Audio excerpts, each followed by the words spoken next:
السلام علیکم ورحمۃ اللہ وبرکاتہ۔ وعلیکم السلام ورحمۃ اللہ وبرکاتہ۔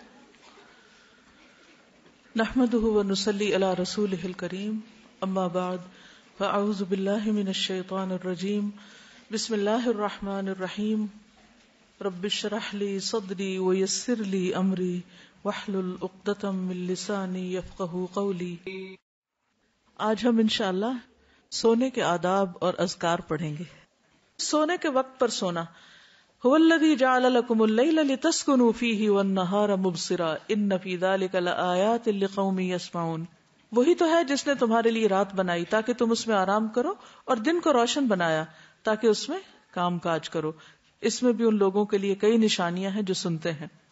پھر اسی طرح عشاء کی نماز پڑھے بغیر نہ سونا۔ عبداللہ بن مسعود بیان کرتے ہیں کہ نبی صلی اللہ علیہ وسلم کے سامنے ایک شخص کا ذکر کیا گیا کہ وہ صبح تک پڑا سوتا رہا اور فرض نماز کے لیے نہیں اٹھا۔ اس پر آپ نے فرمایا شیطان نے اس کے کان میں پیشاب کر دیا ہے۔ نماز عشاء میں سستی کو منافقت کی علامت قرار دیا گیا ہے۔ حضرت ابو ہریرہ سے روایت ہے کہ رسول اللہ صلی اللہ علیہ وسلم نے فرمایا منافقوں پر فجر اور عشاء کی نماز سے بھاری کوئی نماز نہیں ہوتی۔ نماز وتر کا اہتمام کرنا۔ نماز وتر رات کی آخری نماز ہے۔ اندیشہ ہو کہ تہجد کے لیے بیدار نہ ہو سکیں گے تو وتر پڑھ کے سوئیں۔ پھر اسی طرح حدیث میں آتا ہے کہ جسے اندیشہ ہو کہ وتر پڑھنے کے لیے رات کے آخری حصے میں نہیں اٹھ سکے گا، اسے رات کے پہلے حصے میں عشاء کے بعد وتر پڑھ لینی چاہیے۔ نماز عشاء کے بعد سونے میں تاخیر نہیں کرنی چاہیے، سوائے اس کے کہ ذکر الہی یا علمی گفتگو یا دینی مذاکرہ ہو۔ گھر والوں سے ضروری بات کے لیے جاگا جا سکتا ہے۔ نبی صلی اللہ علیہ وسلم نے فرمایا رات کا اندھیرا پھیل جانے کے بعد لایانی گفتگو نہ کیا کرو۔ اور ہمارے اکثر پروگرامز اور جو کچھ ہم دیکھتے سنتے ہیں یا جو کچھ ہوتا ہے وہ عام طور پر لایانی ہی ہوتا ہے۔ ابو برزہ اسلمی کہتے ہیں کہ آپ صلی اللہ علیہ وسلم عشاء میں تاخیر پسند فرماتے لیکن اس سے پہلے سونے کو اور اس کے بعد باتوں کو ناپسند کرتے۔ بسم اللہ پڑھ کر گھر کے دروازے بند کر دینے چاہیے، کیونکہ حدیث میں آتا ہے کہ دروازوں کو بند کر لیا کرو اور اللہ کا نام لے لیا کرو، کیونکہ شیطان بند دروازے نہیں کھولتا۔ سونے سے قبل آگ وغیرہ بجھا دینی چاہیے، خصوصاً سردی کے موسم میں گیس کے ہیٹرز وغیرہ بند کر دینے چاہیے۔ نبی صلی اللہ علیہ وسلم نے فرمایا جب سونے لگو تو گھر میں آگ کھلی نہ چھوڑو۔ آپ نے فرمایا ابن عباس سے روایت ہے کہ ایک بار ایک چوہیا چراغ کی بتی گھسیٹتی ہوئی لے آئی اور رسول اللہ صلی اللہ علیہ وسلم کے سامنے چٹائی پر ڈال دی جس پر آپ تشریف فرما تھے، اور ایک درہم کے برابر جگہ بھی جل گئی۔ تو آپ نے فرمایا جب تم سونے لگو تو اپنے چراغ بجھا دیا کرو، یعنی آگ کھلی نہیں رہنی چاہیے، کیونکہ ہو سکتا ہے کہ شیطان جو ہے وہ گھروں میں آگ لگانے کی کوشش کرے۔ شیطان اس قسم کی مخلوق کو آگے لگا لیتا ہے اور تمہارے گھروں میں آگ لگا دیتا ہے۔ نبی صلی اللہ علیہ وسلم نے فرمایا آگ دشمن ہے، اس لیے اس سے بچو۔ ابن عمر رات کو سونے سے پہلے اپنے گھر میں جہاں بھی آگ جل رہی ہوتی تھی بجھا کر سوتے تھے۔ ایسی جگہ سونے سے پرہیز کرنا چاہیے جہاں تازہ ہوا نہ آئے۔ ایسی چھت پہ نہیں سونا چاہیے جہاں منڈیر نہ ہو۔ رسول اللہ صلی اللہ علیہ وسلم نے فرمایا جو شخص کسی ایسی چھت پہ سوئے جس کے گرد کوئی منڈیر یعنی دیوار وغیرہ نہ ہو تو اس سے ذمہ اٹھ گیا، یعنی وہ اٹھ کے بازلوں کو چلنے کی عادت ہوتی اور چھت سے نیچے جا گرا مر گیا تو پھر اس کا اپنا قصور ہے۔ پھر اسی طرح تنہا گھر میں نہیں سونا چاہیے، بالکل آل الون۔ ابن عمر سے مروی ہے کہ نبی صلی اللہ علیہ وسلم نے تنہا رات گزارنے سے منع فرمایا ہے۔ کچھ بھی ہو سکتا ہے رات کو انسان کو، تو کوئی نہ کوئی آس پاس ہونا چاہیے۔ برا بن عازب کہتے ہیں کہ نبی صلی اللہ علیہ وسلم نے فرمایا جب تم رات کو بستر پر لیٹو تو نماز کی طرح وضو کر لیا کرو، یعنی سونے سے پہلے وضو کر کے سونا چاہیے، کیونکہ اس کے بارے میں آتا ہے کہ جو شخص باوضو رات کو سوتا ہے اس کے بستر میں فرشتہ رات گزارتا ہے۔ جب بھی وہ رات کی کسی گھڑی میں نیند سے بیدار ہوتا ہے فرشتہ کہتا ہے اللہ اپنے فلاں بندے کو معاف کر دے، اس لیے کہ وہ باوضو سویا۔ ساری رات فرشتے دعائیں کرتے رہتے ہیں۔ حدیث میں آتا ہے جو مسلمان باوضو ہو کر اللہ کا ذکر کرے اور ذکر کرتے ہوئے سو جائے، پھر رات کے کسی حصے میں اس کی آنکھ کھل جائے اور وہ اللہ سے دنیا اور آخرت کی خیر مانگے تو اللہ تعالیٰ اس کو عطا فرما دے گا، یعنی دعائیں بھی قبول ہوتی ہیں ایسے شخص کی۔ پھر وضو کا پانی اور مسواک تیار کر کے سونا چاہیے، کیونکہ صبح اٹھ کے انسان کو ایسی سستی ہوتی ہے کہ اگر اس وقت مسواک جگہ پہ نہیں رکھا ہو تو پھر ملتا ہی نہیں۔ سعد بن ہشام سے روایت ہے کہ ام المومنین سیدہ عائشہ رضی اللہ تعالی عنہا نے رسول اللہ صلی اللہ علیہ وسلم کے وتر کے متعلق بیان کرتے ہوئے بتایا ہم آپ کے لیے مسواک اور وضو کا پانی تیار کر کے رکھ دیتے تھے۔ تو آج کل یہ ہے کہ سونے سے قبل رات ٹینکی وغیرہ کا پانی چیک کر کے سوئیں، تاکہ ایسا نہ ہو کہ صبح کے وقت بجلی بھی گئی بھی ہو اور پانی بھی نہ ہو اور نماز میں تاخیر ہو جائے، تو ایسا نہ ہو۔ نبی صلی اللہ علیہ وسلم کے پاس سوتے وقت بھی مسواک ہوتی، جب آپ بیدار ہوتے تو سب سے پہلے مسواک کرتے۔ پھر اسی طرح سوتے وقت سرما بھی لگایا جا سکتا ہے. حدیث میں آتا ہے کہ سوتے وقت عصمت سرما ضروری سمجھ لو، کیونکہ یہ نظر کو تیز کرتا ہے اور بالوں کو اگاتا ہے. رسول اللہ صلی اللہ علیہ وسلم کے پاس ایک سرما دانی تھی جس سے آپ سوتے وقت ہر آنکھ میں 3 بار سرما لگاتے تھے. ابو ہریرہ سے روایت ہے رسول اللہ صلی اللہ علیہ وسلم نے فرمایا کہ جب تم میں سے کوئی بستر پہ جائے تو اپنے تہبند کا کونا پکڑے اور اس سے اپنا بستر جھاڑے، یعنی بستر جھاڑ کے لیٹے، بسم اللہ پڑھے، کیونکہ وہ نہیں جانتا کہ اس کے بعد اس کے بستر پر کون آیا. یعنی دن میں اب آپ یہاں ہیں، جیسے ادھر ادھر کام کر رہے ہیں تو آپ کو نہیں پتا بستر پہ کیا چیز چڑھ کے سو رہی ہے، تو جب سونے لگے تو ایک دفعہ بستر کو جھاڑ لیں. نبی صلی اللہ علیہ وسلم نے فرمایا جب تم میں سے کوئی شخص بستر پر لیٹے تو پہلے اپنا بستر اپنے ازار کے کنارے سے جھاڑ لے، کیونکہ وہ نہیں جانتا کہ اس کی بے خبری میں کیا چیز اس پر آ گئی. آپ صلی اللہ علیہ وسلم نے فرمایا جو شخص اپنے بستر پر جانے لگے تو اسے چاہیے کہ وہ اپنے کپڑے کے کنارے سے اسے 3 مرتبہ جھاڑ لے، یعنی اپنا دوپٹہ لے کے یا کسی بھی چیز سے اس کو اچھی طرح جھاڑ لے، یا ویسے ہاتھ سے بھی جھاڑ سکتے ہیں. پھر یہ کہ زیادہ آرام دہ بستر نہ استعمال کریں. حضرت عائشہ فرماتی کہ رسول اللہ صلی اللہ علیہ وسلم کا بستر چمڑے کا تھا اور اس میں کھجور کی چھال بھری ہوئی تھی. جب آپ سونے کا ارادہ کریں تو گھر میں جو بھی بتیاں یا روشنی وغیرہ ہے اس کو بجھا دیں. جابر روایت کرتے ہیں کہ رسول اللہ صلی اللہ علیہ وسلم نے فرمایا رات کو جب سونے لگو تو چراغ بجھا دیا کرو. کیوں؟ ایک وجہ تو یہ ہے کہ چوہیا تیل میں سے وہ بتی نکال کے جلتی آگ کہیں اور جا کے پھینک دے تو گھر جل سکتا ہے.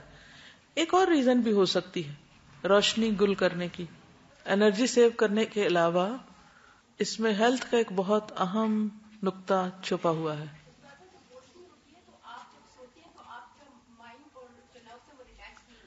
ٹھیک ہے، روشنی میں سونے کی وجہ سے آپ ریلیکس نہیں ہوتے پوری طرح. ہمارے جسم کے کچھ حصے صرف اس وقت کام کرتے ہیں جب مکمل ڈارکنیس ہوتی ہے. اگر تھوڑی سی بھی روشنی کمرے میں ہو تو بھی وہ عمل متاثر ہوتا ہے. اس لیے کوشش یہ کیا کریں کہ جب آپ سوئیں، سونے سے پہلے آپ بستر جھاڑ لیں، ہر چیز کا بندوبست کر لیں، قریب اپنے ٹارچ رکھ لیں یا بیڈ سائڈ ٹیبل پہ اگر لیمپ وغیرہ ہے تو اس کو استعمال کر سکتے ہیں ضرورت پڑنے پر. لیکن سوتے وقت بتیاں بجھا کر سوئیں. کچھ لوگ ڈرتے رہتے ہیں اور وہ روشنی کر کے سوتے ہیں اور سونے کے باوجود ان کی تھکاوٹ نہیں اترتی کیونکہ آپ پوری طرح ریلیکس ہی نہیں ہوتے. اس پر آپ مزید پڑھ بھی سکتے ہیں، ریسرچ کر سکتے ہیں کہ ٹوٹل ڈارک میں سونا کیوں ضروری ہے. پھر دائیں کروٹ سونا، اگر بعد میں کروٹ بدلنی پڑے تو بدل سکتے ہیں، یہ نہیں کہ ساری رات ایک ہی کروٹ پہ سوئیں، لیکن آغاز میں دائیں طرف ہی ہو. رسول اللہ صلی اللہ علیہ وسلم نے برا بن عازب کو نصیحت کی جب تم سونے کے لیے اپنے بستر پر آؤ تو نماز جیسا وضو کرو اور اپنے دائیں پہلو پر لیٹ جاؤ. ابو قتادہ کہتے ہیں کہ جب رسول اللہ صلی اللہ علیہ وسلم دوران سفر رات کے وقت پڑاؤ کرتے تو اپنی دائیں کروٹ لیٹتے، اور اگر صبح سے کچھ دیر پہلے پڑاؤ کرتے تو اپنے بازو کو کھڑا کرتے اور ہتھیلی پر اپنا چہرہ رکھتے، نہیں نیچے رکھ کے نہیں سوتے بلکہ بازو کھڑا کر کے سوتے. کیوں؟ تاکہ زیادہ گہری نیند نہ سو جائیں، نماز کے لیے اٹھ سکیں. دایاں ہاتھ رخسار کے نیچے رکھنا، یعنی سوتے وقت نہ صرف یہ کہ دائیں کروٹ ہو بلکہ دایاں ہاتھ دائیں گال کے نیچے ہو. سیدنا حذیفہ نے فرمایا کہ رسول اللہ صلی اللہ علیہ وسلم جب رات کو بستر پر لیٹتے تو اپنا ہاتھ رخسار کے نیچے رکھتے تھے. سیدہ حفصہ کہتی ہے کہ رسول اللہ صلی اللہ علیہ وسلم جب سونے کا ارادہ فرماتے تو اپنا دایاں ہاتھ رخسار کے نیچے رکھ لیتے، پھر 3 مرتبہ فرماتے اللہم قنی عذابک یوم تبعث عبادک، اے اللہ مجھے اپنے عذاب سے بچا لینا جس دن تو اپنے بندوں کو اٹھائے گا، یعنی قیامت کے دن. تجربات سے یہ بات پتہ چلتی ہے کہ دائیں ہتھیلی اور رخسار کے ملنے سے، یعنی دائیں ہتھیلی اور رخسار یعنی 2 جگہوں کے ملنے سے دماغ کا دایاں حصہ متحرک ہو جاتا ہے. اس طرح دوران خون تحریک کا سلسلہ شروع ہو جاتا ہے، یعنی سرکولیشن بہتر ہوتی ہے. اس عمل کے دوران زائد اور مضر چربی LDL وہ زائل ہو جاتی ہے جس سے اعصاب پرسکون ہوتے ہیں اور نیند بھی پرسکون ہوتی. تو ہر چیز میں ایک حکمت ہے، لیکن ہم اس سے بڑھ کر سنت کی پیروی کریں گے. پھر پیٹ کے بل الٹا ہو کر نہ لیٹیں. ابو ہریرہ رضی اللہ عنہ سے روایت ہے کہ رسول اللہ صلی اللہ علیہ وسلم نے ایک آدمی کو پیٹ کے بل لیٹے ہوئے دیکھا تو فرمایا اس طرح پیٹ کے بل لیٹنا اللہ تعالیٰ کو پسند نہیں. ابو ذر رضی اللہ عنہ سے روایت ہے کہ میں پیٹ کے بل لیٹا ہوا تھا، نبی صلی اللہ علیہ وسلم میرے پاس سے گزرے، مجھے قدم مبارک سے ٹھوکا دیا اور فرمایا اے پیارے جنیدب، یہ اہل جہنم کے لیٹنے کا انداز ہے، یعنی ایسے مت لیٹو. منہ لپیٹ کر نہ سونا، کچھ لوگ رضائی کے اندر منہ رکھ کے سوتے ہیں، اس سے کیا نقصان ہوتا ہے؟ آکسیجن نہیں ملتی اور کاربن ڈائی آکسائڈ ہی انہیل کرتے رہتے ہیں بار بار. اب ساری رات اگر یہی کام کریں گے تو صبح فریش کیسے اٹھیں گے؟ پھر اللہ کا ذکر کرنا. نبی صلی اللہ علیہ وسلم نے فرمایا جو آدمی اپنے بستر پر آئے لیکن اللہ کا ذکر نہ کرے وہ بھی اس کے لیے باعث حسرت ہوگا، یعنی بستر اس کے خلاف گواہی دے گا. عبداللہ بن مسعود کہتے ہیں کہ اللہ کا ذکر کرتے وقت نیند کا آنا شیطان کی طرف سے ہے، یعنی اللہ کے ذکر کے دوران سونا شیطان کی طرف سے. اگر چاہو تجربہ کر کے دیکھ لو، اور جب تم میں سے کوئی سونے کا ارادہ کرے تو اللہ تعالیٰ کا ذکر کرے. تسبیحات فاطمہ پڑھنا یہ ہر تھکاوٹ کا علاج بھی ہے. سیدنا علی سے روایت ہے کہ فاطمہ رضی اللہ تعالیٰ عنہا کے ہاتھوں میں چکی پیسنے کی وجہ سے تکلیف ہو گئی، گٹھے پڑ گئے، تو وہ اس کی شکایت لے کر نبی صلی اللہ علیہ وسلم کی خدمت میں حاضر ہوئی، کیونکہ انہیں پتا چلا تھا کہ آپ کے پاس کچھ غلام آئے ہیں، لیکن ان کی ملاقات نبی صلی اللہ علیہ وسلم سے نہ ہو سکی. اس لیے حضرت فاطمہ نے حضرت عائشہ سے اس بات کا ذکر کیا. جب آپ گھر تشریف لائے تو حضرت عائشہ نے اس کا تذکرہ کیا.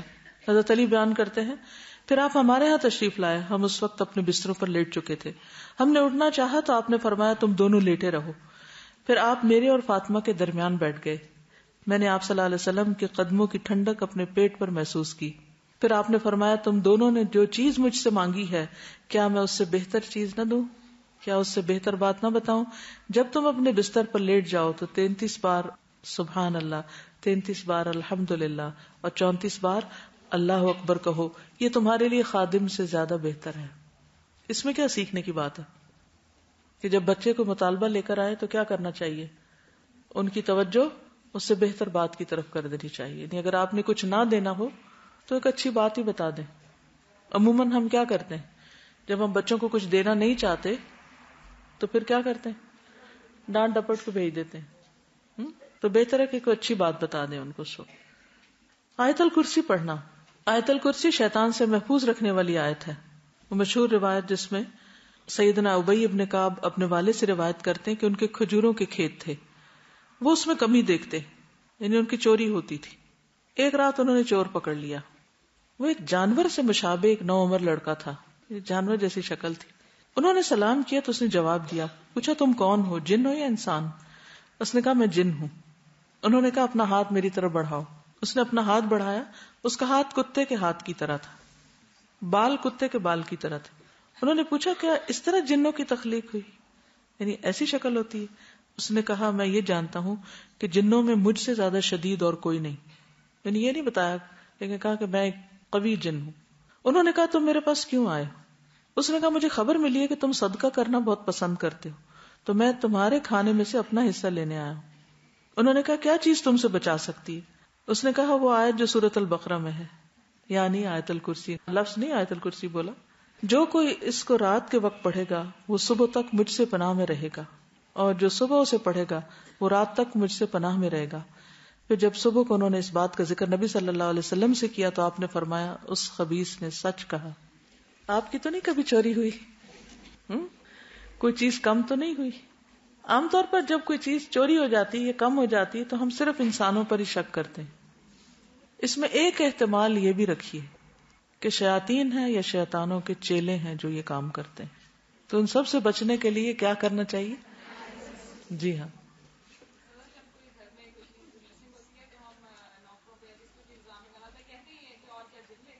جی ہاں، اس وقت یہ کہتے ہیں اور کیا تم نہیں لے گئے تو جن لے گیا کوئی.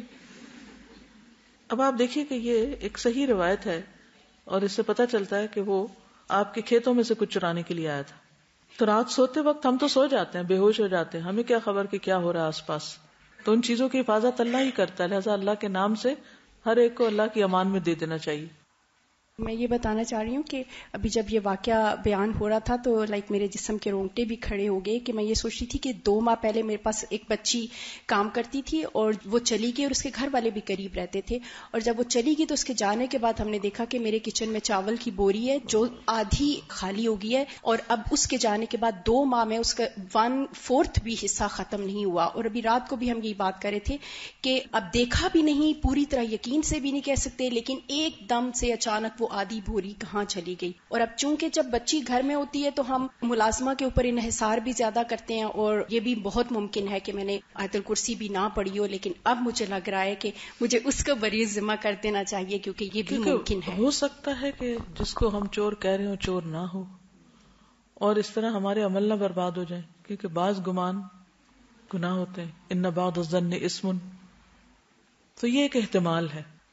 آیت الکرسی تو سب کو آتی نہیں آتی تو یاد کر لیجئے. پھر دوسری روایت حضرت ابو ہریرہ والی بھی ہے اس سلسلے میں، جن کو صدقہ فطر پر مقرر کیا گیا اور 3 رات تک شیطان آتا رہا اور وہ اس میں سے چرانے کی کوشش کر رہا تھا، تو حضرت ابو ہریرہ پکڑ لیتے تھے. اور پھر آخر میں کیا اس نے بتایا کہ اگر تم آیت الکرسی پڑھ لو تو ایک فرشتہ رات بھر تیری حفاظت کرے گا اور شیطان تمہارے قریب بھی نہ آئے گا. نبی صلی اللہ علیہ وسلم کو جب یہ بات پتہ چلی تو آپ نے فرمایا، ہاں اس نے تجھ سے سچی بات کہی لیکن وہ خود جھوٹا ہے. اے ابو ہریرہ، کیا تمہیں معلوم ہے یہ 3 رات سے کون تمہارے پاس آ رہا تھا؟ ابو ہریرہ نے عرض کیا، نہیں. آپ نے فرمایا وہ شیطان تھا. یہ صحیح بخاری کی روایت ہے. تو اس میں ہم میں سے ہر ایک کو اپنے سامان کی حفاظت کے لیے کیا کرنا چاہیے؟ آیت الکرسی پڑھنی چاہیے. چوروں پہ نظر ضرور رکھنی چاہیے، لیکن دوسرے چور بھی ہو سکتے ہیں. پھر سورۃ البقرہ کی آخری 2 آیات. سیدنا ابو مسعود بدری سے روایت ہے کہ رسول اللہ صلی اللہ علیہ وسلم نے فرمایا، سورۃ البقرہ کی آخری 2 آیتیں جو کوئی رات کو پڑھ لے گا وہ اس کو کافی ہو جائیں گی. کون سی ہیں وہ 2؟ آمن الرسول بما انزل. نعمان بن بشیر سے روایت ہے کہ نبی صلی اللہ علیہ وسلم نے فرمایا کہ اللہ تعالیٰ نے آسمان و زمین پیدا کرنے سے 2000 برس پہلے ایک کتاب لکھی. اس کتاب میں سے 2 آیات اتاری جن کے ساتھ سورۃ البقرہ کو ختم کیا گیا. جس گھر میں 3 رات یہ آیات پڑھی جائیں شیطان اس کے قریب نہیں آتا. سورۃ الکافرون رات کو سوتے وقت پڑھنی چاہیے. فروہ بن نوفل اپنے والد سے روایت کرتے ہیں کہ نبی صلی اللہ علیہ وسلم نے نوفل سے فرمایا، قل یا ایھا الکافرون پڑھو اور اسی پر بات چیت ختم کر کے سو جاؤ، یعنی اس کے بعد اور باتیں نہیں کرو. بے شک اس میں شرک سے برات کا اظہار ہے. یعنی اس حال میں پھر اگر انسان دنیا سے رخصت ہو جائے تو گویا وہ شرک سے بری ہو کر رخصت ہوا. سورۃ الاخلاص اور معوذتین بھی پڑھیں. ابو الدرداء سے روایت ہے کہ رسول اللہ صلی اللہ علیہ وسلم نے فرمایا، کیا تم اس سے عاجز ہو کہ ہر رات 1/3 قرآن پڑھ لو؟ صحابہ نے عرض کیا، 1/3 قرآن کس طرح پڑھیں؟ آپ نے فرمایا، قل هو اللہ احد 1/3 قرآن کے برابر ہے. یعنی رات کو سوتے وقت انسان اسے بھی پڑھ لے. اور معوذتین جو ہے، نبی صلی اللہ علیہ وسلم جب اپنے بستر پر آرام کے لیے آتے تو روزانہ رات کو اپنے دونوں ہاتھوں کو ملا کر ان پر سورۃ الاخلاص، الفلق اور الناس پڑھ کر دم کرتے، یعنی پھونک مارتے، پھر اپنے دونوں ہاتھ اپنے پورے جسم پر پھیر لیتے تھے. ٹھیک ہے، یعنی ہاتھوں پر دم کرتے اور ہاتھ پہ پھیرتے تھے، اور سر سے شروع کرتے. پہلے اپنے سر پر اور چہرے پر پھیرتے، اس کے بعد اپنے جسم پر جہاں تک آپ کا ہاتھ پہنچتا پھیر لیتے، اور یہ فعل آپ 3 مرتبہ کرتے تھے. ایک اور حدیث سے معلوم ہوتا ہے کہ نبی صلی اللہ علیہ وسلم اگر بیمار ہوتے تو حضرت عائشہ معوذتین پڑھ کر آپ کے ہاتھوں پر پھونک کر آپ کے جسم پر پھیر دیتی. اس سے یہ پتہ چلتا ہے کہ بیماری میں بھی یہ عمل جاری رہتا تھا. اب جیسے چھوٹے بچے ہوتے ہیں وہ خود نہیں پڑھ سکتے تو آپ خود اپنے اوپر بھی پھیر لیں اور ان کے اوپر بھی ہاتھ پھیر دیں. اب یہ کہ ہاتھوں پر دم کر کے وہ پھونک جب ماری جاتی تو لازماً اس میں کچھ اثرات آتے ہوں گے، اسی لیے پھر وہ جسم پر پھیرنے کے لیے کہا گیا. سورۃ الملک رات کو سونے سے قبل سورۃ الملک پڑھیں. ابو ہریرہ رضی اللہ عنہ سے روایت ہے کہ رسول اللہ صلی اللہ علیہ وسلم نے فرمایا، قرآن میں ایک سورت 30 آیتوں کی ہے، اس نے ایک شخص کی شفاعت کی یہاں تک کہ وہ بخش دیا گیا، اور وہ ہے تبارک الذی بیدہ الملک. ایک اور روایت کے مطابق یہ عذاب قبر سے رکاوٹ ہے. ابو ہریرہ کہتے ہیں، بے شک اللہ کی کتاب میں ایک سورت ہے جو 30 آیات پر مشتمل ہے، وہ ایک شخص کی شفاعت کروائے گی، پھر اسے آگ سے نکلوا لے گی اور جنت میں داخل کروا دے گی. یعنی سورۃ الملک. سورۃ السجدہ بھی پڑھی جائے اگر آپ پڑھ سکیں تو. جابر سے روایت ہے، نبی صلی اللہ علیہ وسلم نہ سوتے جب تک کہ سورۃ الف لام میم تنزیل یعنی سورۃ السجدہ نہ پڑھ لیتے. ایک اور روایت میں بھی آتا ہے کہ آپ اس وقت تک نہیں سوتے تھے جب تک سورۃ السجدہ اور تبارک نہ پڑھ لیتے. حضرت عائشہ سے روایت ہے، نبی صلی اللہ علیہ وسلم سوتے نہیں تھے جب تک کہ زمر اور بنی اسرائیل نہیں پڑھ لیتے تھے. ہم تو ساری زندگی بھر نہ کبھی ایک دفعہ یہ سب کچھ پڑھا ہو. ہم کیوں نہیں پڑھ سکتے؟ ہمیں کیا مشکل ہے؟ کیونکہ ہم بہت مصروف ہیں. ہماری اکثریت کی مصروفیت کیا ہے؟ ہمیں تو سونے کا ٹائم نہیں ملتا، تو سوتے سوتے دیر کر دیتے ہیں، پھر اس وقت ہم صورتیں پڑھنے بیٹھ جائیں تو آدھی رات یوں گزر جائے گی. کیا کیا وجوہات ہو سکتی ہیں اس کے نہ پڑھ پانے کی؟ ٹی وی دیکھنا، سستی، پڑھنا ہی نہیں آتا صحیح، اتنا اٹک اٹک کے پڑھتے ہیں کہ وہ پھر روانی ہی نہیں ہے پڑھنے میں. ڈنر بہت پرولونگ کر دینا، پھر اٹھنا ہی نہ، وہاں بیٹھ کے گھنٹوں باتیں کرنا، نیٹ پہ بیٹھے رہنا، دن کو ایسے کام مشغول رہنا کہ بہت زیادہ تھک جانا، پھر سوتے وقت کچھ پڑھنے کا ہوش نہ رہنا. جی، کیونکہ ہماری کوئی ٹائم مینجمنٹ نہیں ہوتی، ہم نے کوئی ٹارگٹ سیٹ ہی نہیں کیا کہ یہ کر کے سونا ہے، لہٰذا بس جب بھی سو گئے، جس پہلو پہ بھی سو گئے، جہاں بھی سو گئے، چاہے تو صوفے پہ سو گئے یا کہیں اور سو گئے. یہ جو آپ نے کہا نا کہ قرآن پڑھتے ہوئے نیند آتی ہے یا سنتے ہوئے، تو میں جہاں تفسیر جب سن رہی ہوتی ہوں، روزانہ یہ ہوتا ہے کہ میں لکھتے لکھتے نا اس کے پیج کے لائنیں پڑھنی شروع ہو جاتی ہیں. جی، ہو جاتی سکینت نازل ہوتی. شیطان ذکر سے روکتا ہے، ایک فیکٹر یہ ہے. دوسرے کہ سکینت کی وجہ سے بھی انسان کو اونگ آ جاتی ہے، لیکن یہ ہے کہ انسان اپنا جائزہ خود لے کہ اسے کیوں ایسا ہو رہا ہے. پھر کچھ اور مسنون دعائیں بھی ہیں جو رات کو بستر پر آ کر پڑھنی چاہیے. ایک تو وہی اللہم قنی عذابک یوم تبعث عبادک، پھر اللہم بسمک اموت و احیا، اور پھر الحمدللہ الذی اطعمنا وسقانا وکفانا وآوانا فکم ممن لا کافی لہ ولا مؤوی. حضرت انس کہتے ہیں کہ حضور صلی اللہ علیہ وسلم بستر پر جا کر یہ دعا پڑھا کرتے تھے. ایک اور روایت میں زہیر النماری کہتے ہیں کہ آپ یہ پڑھتے تھے اللہم اغفر لی ذنبی واخسأ شیطانی وفک رہانی وثقل میزانی وجعلنی فی الندی الاعلی. اے اللہ میرے گناہ بخش دے، میرے شیطان کو دفع کر دے، میرے نفس کو آزاد کر دے یعنی آگ سے، میرے میزان کو بھاری کر دے، مجھے اعلی مجلس والوں میں شامل کر دے. عبداللہ بن عمر نے ایک شخص کو سوتے وقت یہ پڑھنے کو کہا اللہم خلقت نفسی وانت توفاها لک مماتها ومحیاها ان احییتها فاحفظها وان امتها فاغفر لها اللہم انی اسألک العافیہ. پھر ایک اور روایت ابو ہریرہ کہتے ہیں کہ نبی صلی اللہ علیہ وسلم نے فرمایا جو شخص اپنے بستر پہ جانے لگے تو اسے چاہیے کہ وہ اپنے کپڑے کے کنارے سے اسے 3 بار جھاڑ لے، پھر یہ دعا پڑھے بسمک ربی وضعت جنبی وبک ارفعہ ان امسکت نفسی فاغفر لها وان ارسلتها فاحفظها بما تحفظ به عبادك الصالحین. اے میرے رب تیرا نام لے کر میں اپنا پہلو رکھتا ہوں، تیرے نام ہی کے ساتھ اس کو اٹھاتا ہوں، اگر تو میری جان کو روک لے تو اسے بخش دینا، اور اگر واپس بھیج دے تو اس کی حفاظت فرمانا جس طرح تو اپنے نیک بندوں کی حفاظت فرماتا ہے. انس بن مالک کہتے کہ رسول اللہ صلی اللہ علیہ وسلم نے فرمایا جس نے اپنے بستر پر لیٹتے ہوئے یہ دعا پڑھی تو اس نے ساری مخلوق کی بیان کردہ اللہ کی تعریفیں کہہ ڈالیں. اتنی خوبصورت دعا کہ گویا جتنی مخلوق ہے اللہ کے، وہ جو جو اللہ کی تعریف کرتی ہے اس نے اس طرح کی تعریف کر ڈالی. کیا ہوگی وہ؟ الحمدللہ الذی کفانی وآوانی، الحمدللہ الذی اطعمنی وسقانی، الحمدللہ الذی من علی فافضل، اللہم انی اسألک بعزتک ان تنجینی من النار. تمام تعریف اللہ کے لیے ہے جس نے میری کفایت کی اور مجھے رہنے کو جگہ عطا کی. تمام تعریف اللہ کے لیے جس نے مجھے کھلایا اور پلایا. تمام تعریف اللہ کے لیے جس نے مجھ پر احسان کیا اور مہربانی کی. اے اللہ میں تجھ سے تیری عزت کے واسطے سے سوال کرتا ہوں کہ تو مجھے آگ سے نجات دے. ابن عمر سے روایت ہے رسول اللہ صلی اللہ علیہ وسلم جب بستر پر تشریف لاتے تو فرماتے الحمدللہ الذی کفانی وآوانی واطعمنی وسقانی والذی من علی فافضل والذی اعطانی فاجزل الحمدللہ علی کل حال اللہم رب کل شیء وملیکہ والہ کل شیء اعوذ بک من النار.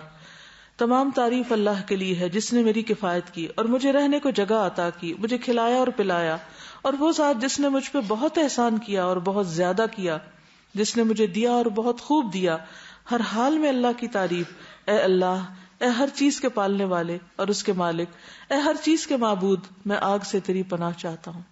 اس قدر خوبصورت دعا ہے. ابو ہریرہ سے مروی ہے کہ ایک مرتبہ ابو بکر نے عرض کیا اے اللہ کے رسول صلی اللہ علیہ وسلم مجھے ایسی دعا سکھا دیجئے جو میں صبح شام بستر پر لیٹتے وقت پڑھ لیا کروں. تو آپ نے یہ دعا سکھائی اللہم عالم الغیب والشہادۃ فاطر السماوات والارض رب کل شیء وملیکہ اشہد ان لا الہ الا انت اعوذ بک من شر نفسی ومن شر الشیطان وشرکہ. پھر نبی صلی اللہ علیہ وسلم نے فرمایا جو شخص اپنے بستر پر جا کر یہ دعا پڑھے اس کے سارے گناہ معاف کر دیے جائیں گے خاص سمندر کی جھاگ برابر ہوں. لا الہ الا اللہ وحدہ لا شریک لہ لہ الملک ولہ الحمد وہو علی کل شیء قدیر لا حول ولا قوۃ الا باللہ سبحان اللہ والحمد للہ ولا الہ الا اللہ واللہ اکبر. برا بن عازب کہتے ہیں نبی صلی اللہ علیہ وسلم نے ایک صحابی کو وصیت کی اور فرمایا جب تم بستر پہ جانے لگو تو یہ پڑھا کرو اللہم اسلمت نفسی الیک وفوضت امری الیک ووجہت وجہی الیک والجأت ظہری الیک رغبتا ورہبتا الیک لا ملجا ولا منجا منک الا الیک آمنت بکتابک الذی انزلت ونبیک الذی ارسلت. اے اللہ میں نے اپنی جان تیرے حوالے کی، اپنا معاملہ تجھے سونپا، اپنے آپ کو تیری طرح متوجہ کیا، اپنی پشت کو تیری پناہ میں دے دیا، تجھ سے امید کے ساتھ اور خوف کے ساتھ، تیرے سوا کوئی جائے پناہ اور نجات کی جگہ نہیں. میں ایمان لایا تیری کتاب پر جو تو نے نازل کی اور تیرے نبی پر جس کو تو نے بھیجا. دیکھیے کتنے ذکر ہیں، کتنی دعائیں، ایک سے ایک بڑھ کر خوبصورت ہے.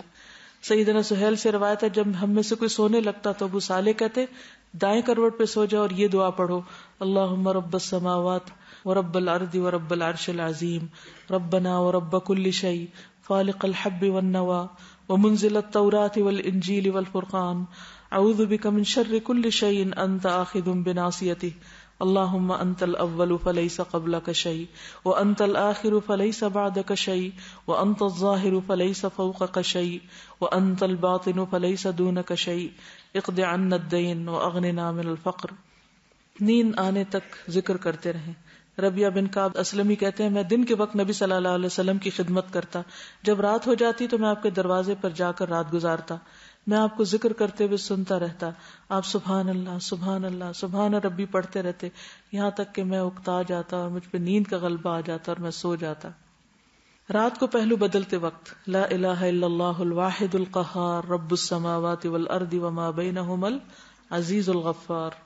رات آنکھ کھل جائے لا الہ الا اللہ وحدہ لا شریک لہ لہ الملک ولہ الحمد وہو علی کل شیء قدیر الحمد للہ وسبحان اللہ ولا الہ الا اللہ واللہ اکبر ولا حول ولا قوۃ الا باللہ.